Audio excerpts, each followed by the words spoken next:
আসসালামু আলাইকুম সুপ্রিয় দর্শক, কেমন আছেন সবাই? আশা করছি ইনশাআল্লাহ সকলেই ভালো আছেন। আজকের ভিডিওতে আমরা কথা বলবো বেলারুশ সম্পর্কে।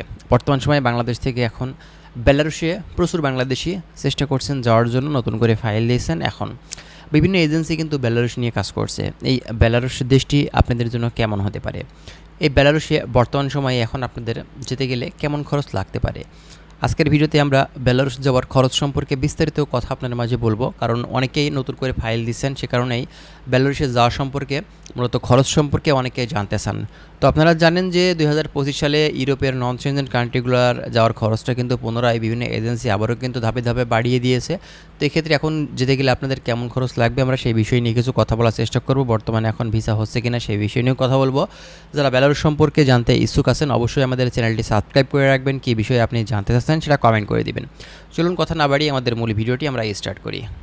আচ্ছা, প্রথমত আপনাদেরকে বলি বেলারুশ ইউরোপের নন সেনজেন দেশগুলোর ভিতরে কিন্তু এই দেশটাও একটা অন্যতম দেশ। তবে এটা কিন্তু আপনার বলকান উপদ্বীপের সাইডে না, এটা আপনার হচ্ছে রাশিয়ার পাশে কিন্তু অবস্থিত এই দেশটি। আপনারা যদি ম্যাপ দেখে থাকেন তাহলে বুঝতে পারবেন যে রাশিয়ার কিন্তু একেবারেই পাশে। তো এই দেশটি কিন্তু আসলে একটা সময় ছিল, ওই সময়টাতে আপনার রাশিয়া কিন্তু আপনার এই বেলারুশ দেশটি কন্ট্রোল করতো, কিন্তু বর্তমান সময়ে এখন এই দেশটি নন সেনজেন কান্ট্রি এবং এই দেশটা কিন্তু এখন রাশিয়ার ভিতরে নেই। হ্যাঁ, তো বর্তমানে যাদের চিন্তাভাবনা আছে যে আমি এখন বেলারুশে ঢুকবো, আপনারা যদি ভালো মাধ্যম পেয়ে থাকেন তাহলে অবশ্যই কিন্তু আপনি এখন বর্তমান সময়ে এই দেশটিতে যাওয়ার সুযোগ পাবেন। এখন কথা হচ্ছে এই বেলারুশ দেশটিতে আপনি যে যাবেন এখানে আপনাদের কেমন খরচ লাগবে। আমরা 2023 সাল দেখলাম, 24 সাল দেখলাম, যেখানে খরচ লাগতো 5 থেকে 6 লক্ষ টাকা, কিন্তু বর্তমানে দেখেন ধাপে ধাপে বিভিন্ন এজেন্সি খরচটা কিন্তু আগের তুলনায় অনেক বাড়িয়ে দিয়েছে।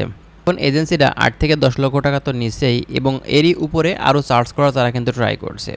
তো বর্তমান সময়ে এখন কিন্তু সার্বিয়া বা নর্থ মেসিডোনিয়া এইসব দেশগুলো কিন্তু প্রায় 10-এর উপরে যাব ভাব হয়ে গেছে। বিভিন্ন এজেন্সি কিন্তু সেইভাবে রেট নিছে। আপনারা যারা বেলারুশে যাবেন এক্ষেত্রে আমি বলবো যে এই দেশটার খরচটা এখনও পর্যন্ত কিন্তু আপনার দেখা যাচ্ছে যে 7 থেকে 10 লক্ষ টাকার ভিতরেই আছে। আপনারা ভালো মাধ্যম ধরে চেষ্টা করবেন, এবং অবশ্যই যে এজেন্সিগুলো আপনার সাথে এগ্রিমেন্ট করতে, চুক্তি করতে রাজি হবে আপনি তাদের মাধ্যম দিয়েই যাবেন। এবং যাদের মাধ্যম দিয়ে যাচ্ছেন তারা রিক্রুটিং এজেন্সি কিনা, তারা কোনো মূলত লাইসেন্সধারী এজেন্সি কিনা সরকার কর্তৃক, অবশ্যই কিন্তু সেসব বিষয়গুলো আগে থেকে আপনারা জানার চেষ্টা করবেন।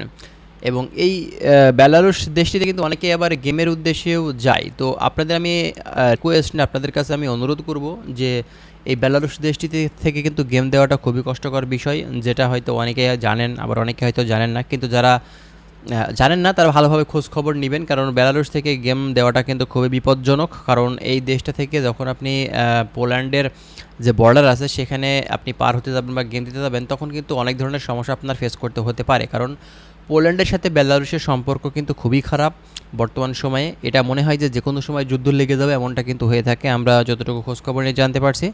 আপনারা যারা পোল্যান্ডে যাওয়ার চিন্তাভাবনা করছেন বেলারুশ থেকে, তারা অবশ্যই একটু সাবধান, ঠিক আছে? ভালোভাবে খোঁজখবর নিয়ে বুঝে শুনে তারপরে কিন্তু যাবেন। তো বেলারুশের ভিসা রেশিও বর্তমানে কেমন দেখেন, বেলারুশের ভিসা রেশিও কিন্তু আগের তুলনায় এখন হিসাব করতে গেলে কিন্তু অনেক ভালো।